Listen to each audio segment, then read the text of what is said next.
Something else we have in common: flying on the airlines and listening to the airlines announcements and trying to pretend to ourselves that the language they're using is really English. Doesn't seem like it to me. Whole thing starts when you get to the gate. First announcement: we would like to begin the boarding process. Extra word, process. Not necessary. Boarding is enough. We'd like to begin the boarding. Simple, tells the story. People add extra words when they want things to sound more important than they really are. Boarding process sounds important. It isn't. It's just a bunch of people getting on an airplane. People like to sound important. Weathermen on television talk about shower activity. Sounds more important than showers. I even heard one guy on CNN talk about a rain event. Swear to God. He said, Louisiana's expecting a rain event. I thought, holy shit, I hope I can get tickets to that.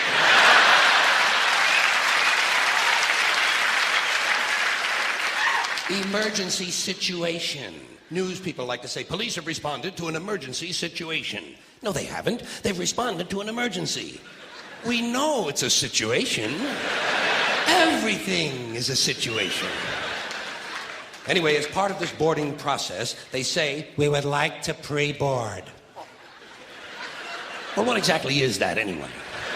What does it mean to pre-board? You get on before you get on?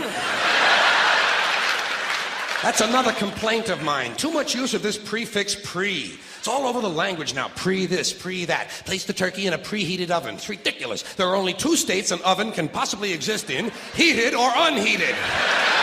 Preheated is a meaningless fucking term. It's like pre-recorded. This program was pre-recorded. Well, of course it was pre-recorded. When else are you going to record it? Afterwards? That's the whole purpose of recording, to do it beforehand. Otherwise, it doesn't really work, does it? Pre-existing, pre-planning, pre-screening. You know what I tell these people? Pre-suck my genital situation.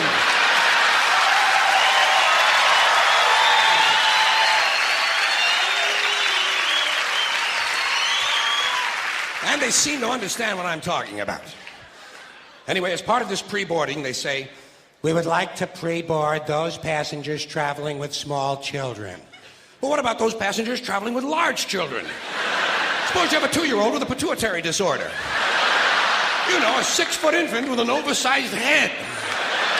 Kind of kid you see in the National Enquirer all the time. Actually, with a kid like that, I think you're better off checking him right in with your luggage at the curb, don't you?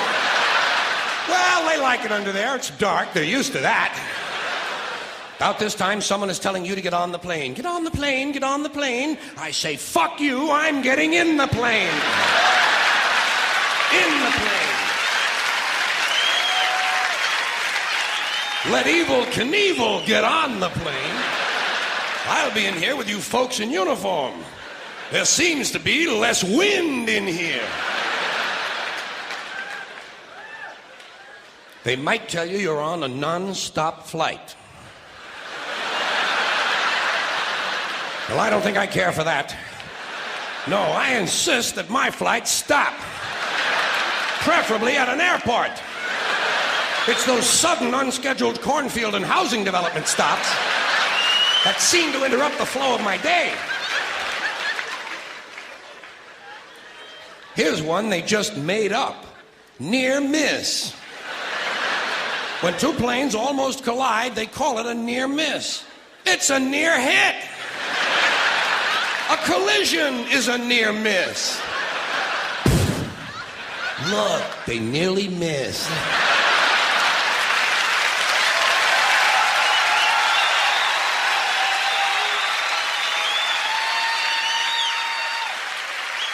Yes, but not quite.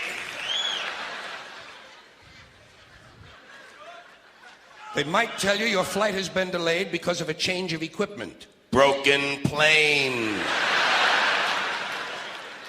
Tell me to put my seat back forward. Well, I don't bend that way. If I could put my seat back forward, I'd be in porno movies.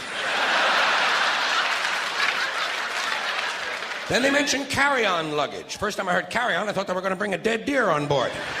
I thought, what the hell do they mean with that? Don't they have the little TV dinners anymore? Then I thought, carry on. There's going to be a party. People are going to be carrying on the plane. Well, I don't care for that. I like a serious attitude on the plane, especially on the flight deck, which is the latest euphemism for cockpit. Can't imagine why they wouldn't want to use a lovely word like cockpit, can you? Especially with all those stewardesses going in and out of it all the time. There's one. There's a word that's changed, stewardess. First it was hostess, then stewardess, now it's flight attendant. You know what I call them? The lady on the plane. Sometimes it's a man on the plane now. That's good, equality. I'm all in favor of that. Sometimes they actually refer to these people as uniformed crew members. Uniformed. As opposed to that guy sitting next to you in the Grateful Dead t-shirt and the fuck you hat. Who's working on his 9th little bottle of Kahlua, I might add. As soon as they close the door to the aircraft, that's when they begin the safety lecture. I love the safety lecture. This is my favorite part of the airplane ride. I listen very carefully to the safety lecture, especially that part where they teach us how to use the seat belts. Imagine this. Here we are, a plane full of grown human beings, many of us partially educated, and they're actually taking time out to describe the intricate workings of a belt buckle. Place the small metal flap into the buckle. Well, I asked for clarification at that point. Over here, please. Over here. Yes, thank you very much. Did I hear you correctly? Did you say place the small metal flap into the buckle, or place the buckle over and around the small metal flap? I'm a simple man. I do not possess an engineering degree, nor am I mechanically inclined. Sorry to have taken up so much of your time. Please continue with the wonderful safety lecture. Seatbelt. High-tech shit. The safety lecture continues. The next thing they do, they tell you to locate your nearest emergency exit. I do this immediately. I locate my nearest emergency exit, and then I plan my route. You have to plan your route. It's not always a straight line, is it? Sometimes there's a really big fat fuck sitting right in front of you.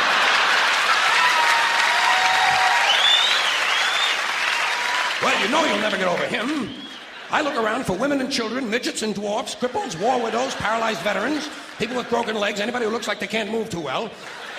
The emotionally disturbed come in very handy at a time like this. You might have to go out of your way to find these people, but you'll get out of the plane a lot goddamn quicker, believe me. I say, let's see. I'll go around the fat fuck, step on the widow's head, push those children out of the way, knock down the paralyzed midget, and get out of the plane where I can help others.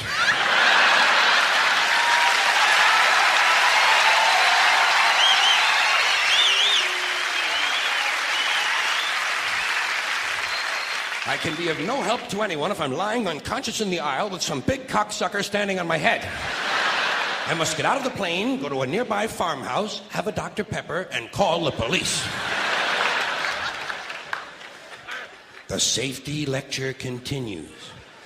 In the unlikely event... This is a very suspect phrase, especially coming as it does from an industry that is willing to lie about arrival and departure times.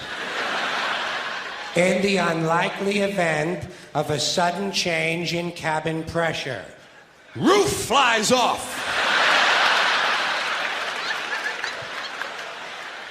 An oxygen mask will drop down in front of you. Place the mask over your face and breathe normally. Well, I have no problem with that. I always breathe normally when I'm in a 600-mile-an-hour uncontrolled vertical dive. I also shit normally. Right in my pants!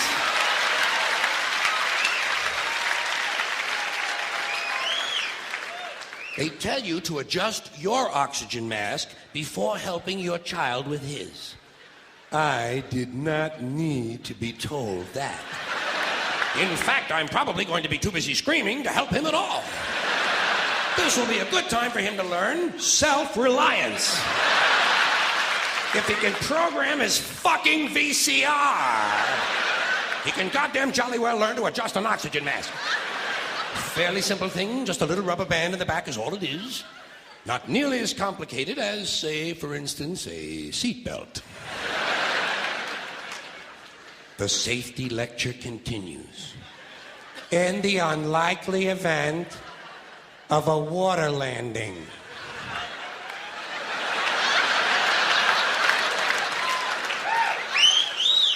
Well, what exactly is a water landing? Am I mistaken, or does this sound somewhat similar to crashing into the ocean?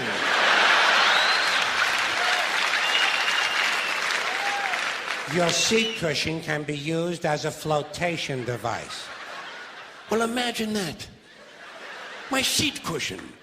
Just what I need to float around the North Atlantic for several days, clinging to a pillow full of beer farts.